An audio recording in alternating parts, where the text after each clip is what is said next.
Thank you. চেষ্টা করে যে কোনো ক্যারেক্টারের জন্য, এবং আমরা এই এখন তাণ্ডব করবো ওইটার জন্য ডিফারেন্ট একটা লুক, সো উনি ওইটাও ক্যারি করতে পারে, সো ওনার ক্যারি করার ক্ষমতাটা অনেক বেশি। এখন আমরা দেখছি ইদানিং কিন্তু আপনার এই ফ্যাশনেবল জায়গা থেকে আপনাকে কিন্তু প্রত্যেকটা সিনেমাতেই কাস্টিং করা হচ্ছে, যেখানে শাকিব ভাইয়া আছে সেখানে আপনিও আছেন, এখন যেটা বললেন নতুন তাণ্ডব যেটা সেখানেও হয়তো বা আপনি থাকবেন। তো শাকিব ভাইয়ের সাথে কাজ করতে গিয়ে মানে আপনার ভালো লাগা কতটুকু মানে হয়েছে আর কি? উনি বরাবরই যেটা হলো, যারা ক্যামেরার পিছনে কাজ করে তাদেরকে অনেক রেসপেক্ট করে, এবং আমাকে অনেক রেসপেক্ট করে, অনেক ভালোবাসে, অনেক আদর করে।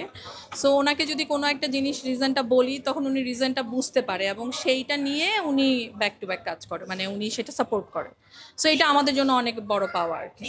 এই বরবাদ মুভিটাকে নিয়ে কি বলবেন? বরবাদ যেভাবে হাইপ তুলেছে এবং সারা বাংলাদেশে মানে টিকিট পাওয়া যাচ্ছে না, আপনি নিজেও বলতেছিলেন যে টিকিট পাচ্ছি না, এই বিষয়টা নিয়ে যদি বলেন। বরবাদ আমাদের সবাইকে বরবাদ করে দেখ, আর আমি আজকে প্রথম দেখতেছি, উইশ ইউ বেস্ট ফর মানে মি। এতদিন কি আপনি টিকিট না, পাচ্ছেন? আমি টিকিট পাচ্ছিলাম না, আজকেও আমরা টিকিট খুঁজতে খুঁজতে দেখছি সব টিকিট শেষ হয়ে গেছে, পরে আমরা সামনের রোতে টিকিট নিয়েছি।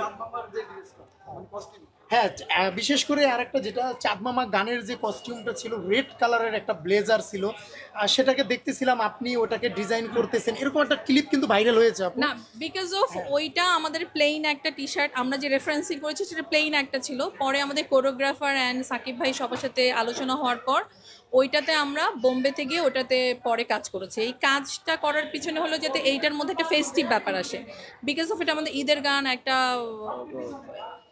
আইটেম সং, সব কিছু মিলে। আর সাকিব ভাই এত সুন্দর ক্যারি করতে পারে, এর চেয়ে বেশি আর কিছু নাই, যে কোনো কিছু পড়ালে ওনাকে সুন্দর লাগে। যাই হোক, আপনি এখন মুভি দেখবেন, আপনার দেরি হয়ে যাচ্ছে, যাওয়ার আগে যদি শাকিব খানের যে সাইলেন্ট যে মুডটা আছে এইটা যদি একটু আমাদের ক্যামেরায় দিতেন। ঠিক আছে? Okay, ওকে thank আপু। you.